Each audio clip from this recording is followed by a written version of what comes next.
All right, let's talk about Bitcoin. Well, I want to start with Mike Novogratz. He's a billionaire hedge fund or runs billion-dollar hedge funds.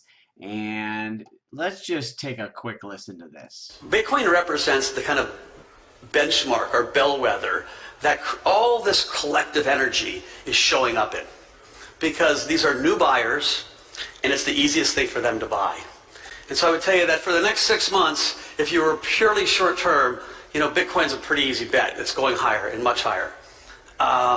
There's going to be volatility. There's a fork coming in mid-November.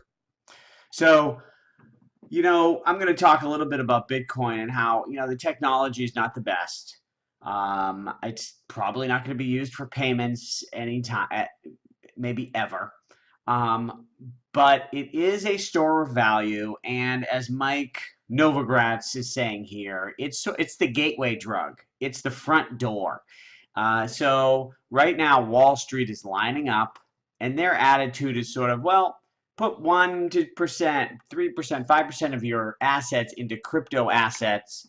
What are we going to buy? Well, you have to start with Bitcoin, because when you dig into cryptocurrency, you'll start to like a lot of coins, a lot of projects, a lot of platforms, a lot better than Bitcoin. It was the first, it's the oldest, and in a way that makes it great.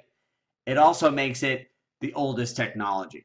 So, but this idea that herd is coming. Most people on Wall Street don't own any, and firms that have a lot of money don't have any, and so Mike Novogratz is saying, this thing is going to go up, and he even points to it might be short term because a lot of us don't believe in the long term story on Bitcoin itself. But for the next 6 months, the price may be great. Now let's take a look at that here. This is not even that long term. This is 2013, July 2013. The market cap of cryptocurrencies. The orange is Bitcoin. So this is in July 2013. Bitcoin was 95% of all the value of all the coins.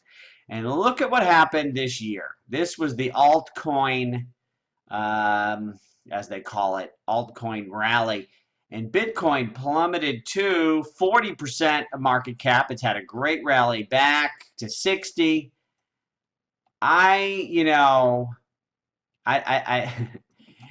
Like I'll talk about some of the, in my other videos. I love Ethereum. I love Stellar Networks. I'm not. I don't want to try to predict where this is going to go, but I'm not a huge Bitcoin believer long term. I'll get into why in a little bit here, but you can see that it has been on a decline, had a rally back, and we'll see what happens here. But let's get into the details a little bit about Bitcoin. So here's a long-term chart. So this link here, BitInfo Charts, has a lot of data. I'm looking here at, let me scroll a little bit so you can see this. Why is that not moving? Can I not scroll this screen? Shoot. Okay. Well, anyways, here you can see what I'm looking at, which is transactions. Why did I just lose? I'm sorry. Let's try that again. Okay. All right. So we're looking at transactions over time, and you see it grow and grow, but really this is all time. This is 2009 when it was invented. Great. But now let's look at in the last year. Pretty flat. Say 300. And compare this to Ethereum. Right? Look at the cross here, and then now shooting up. Look at this. If we go all time, it really it starts to look like it's breaking out. So this is the thing, sort of Bitcoin's problem with its technology. It is the slowest. It is so. And so let's look at speed. So on this side, that's transactions. So you see Bitcoin's transactions are flat. Let's look at its, where's speed here? Sorry. Okay, block time.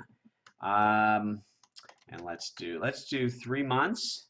And you can see here, it's the average block time. That it's sort of it's 10 minutes to get one confirmation, and you need several confirmations to confirm to really be faithful. If you go to Starbucks and you want to send money, you're not going to wait. I think the magic number is 10 seconds. So they're at 10 minutes, and Bitcoin has a sort of, I shouldn't say there's no plan for scaling, but compared to what you see with other coins, we'll talk about Ethereum, the roadmap for scaling is detailed and intense with an amazing team working together. Bitcoin is a bunch of communities fighting, and it took them 2 years to do the SegWit upgrade, which sort of didn't do anything for speed. I mean, look at it here. Let's see if we go a little further back. I can't remember the exact date of the SegWit upgrade. It was sometime here in the summer, but you can see Bitcoin has not gotten any faster. Now, and compared to, let's just to show you here, Ethereum, they just had a hard fork. The team worked together. They have a roadmap. They implement the fork, and look at what happens to speed. It drops. And keep in mind, here we're looking at, this is 0.25 minutes versus Bitcoin, which is at 10 minutes. Okay, here's look comparing Ethereum. So, when it comes to speed, Bitcoin is really the worst. And when it comes to fees, let's look at average transaction fee. Okay. When they had, let's see, they had the upgrade here in the summer and fees came down a little bit, but guess what? I mean, this boom here, they've gone back up, and still it's at $6 for a transaction. Now, compared to wire transfer between crazy countries, maybe that's cheap. But again, let's just to look at Ethereum. Ethereum isn't even the least expensive, but it's at $0.3. I mean, 30 cents, under 30 cents per transaction. That's a pretty big difference. So, if you get under the hood and you start looking at the technology, you see that Bitcoin sort of has the worst technology and a team that, I mean, I don't even know that you could say that there is a team on Bitcoin. That's why there've been all these forks. There's a group of people who actually want to get stuff done. You can't get it done in Bitcoin, so they fork off and create their own project, which may or may not be successful. But I think the reason for all the forks is people feel the only way to make progress is to sort of, not be in Bitcoin. Now, on the other hand, there is an advantage. Bitcoin's going for the gold. We are Bitcoin Gold, right? Sorry, one of the new coins is actually called Bitcoin Gold. But people are saying that Bitcoin is digital gold, and you don't spend gold. Gold is something something that is old that we trust, and so in a way, Bitcoin is getting that definition. And so in a sense, just like gold itself is heavy and not really usable, but we trust it because it's old and trusted around the world.